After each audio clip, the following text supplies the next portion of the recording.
आरा नवादा थाना अंतर्गत है। आप लोगों को ज्ञात है अभी 2 दिन पहले जगदेव नगर और कतरा के कुछ जो लड़के थे उसमें आपस में जो है मारपीट और दुश्मनी को लेकर जो है लड़ाई हुई थी। और उसी के क्रम में जो है जगदेव नगर में जो है जो आपस में लड़के भिड़े थे और उसी में एक दूसरे के ऊपर ईंट पत्थर भी चलाए थे और फायरिंग भी किए थे। और उसी फायरिंग की घटना में जो है एक अमन सिंह नाम के जो है लड़के का जो है सर में गोली लग गई थी और जिससे जो है बाद में इलाज के क्रम में जो है उसकी मृत्यु हो गई थी।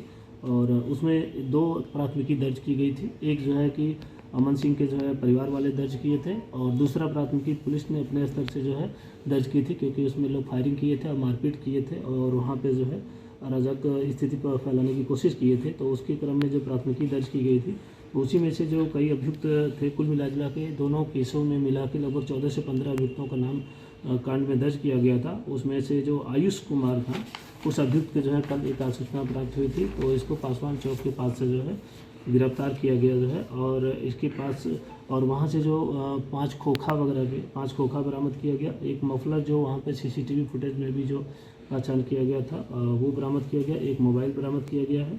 और आयुष जगदेव नगर गली नंबर 1 का रहने वाला है और मूलतः ये जो है थाना अज्ञाव बाज़ार का रहने वाला है। और इसकी गिरफ्तारी से उसने कई जो है हम लोगों को कन्फेशन में बातें बताई हैं, जिससे इस घटना के बारे में और जानकारी प्राप्त हुई है। प्राथमिक जो उसने जानकारी थी उसमें यही है कि पूर्व में जो है आपस में ही लोग जो है एक दूसरे से जो है कि जो अपना ग्रुप बनाए हैं उसमें जो है बड़ा दिखाने के चक्कर में जो है गाली गलौज हुआ था और पहले भी मारपीट हुई थी। और उसी के क्रम में जो है उस दिन भी जो है दूसरे गुट के लड़कों ने जब वहाँ पर जाके जगदेव नगर में आपस में मारपीट और फायरिंग की और उसी के दौरान जो है अमन सिंह की मृत्यु हुई थी।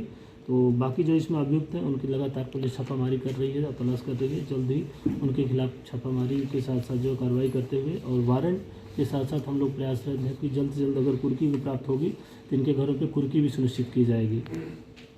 तो किस केस में जेल? शाहपुर थाना अंतर्गत है। शाहपुर थाना अंतर्गत शाहपुर थाना की जो टॉप 10 अपराधियों की जो सूची हर थाना की बनी हुई है उसमें शामिल एक अभियुक्त के बारे में सूचना प्राप्त हुई कि वह हथियार और कुछ अन्य जो है जो अपराधी साथी लड़के हैं उनके साथ जो है बरिशवन के पास जो है एक कनौली के पास जो है इकट्ठा हुए हैं और संभवतः जो है हो सकता है किसी घटना को अंजाम देने के फिराक में है।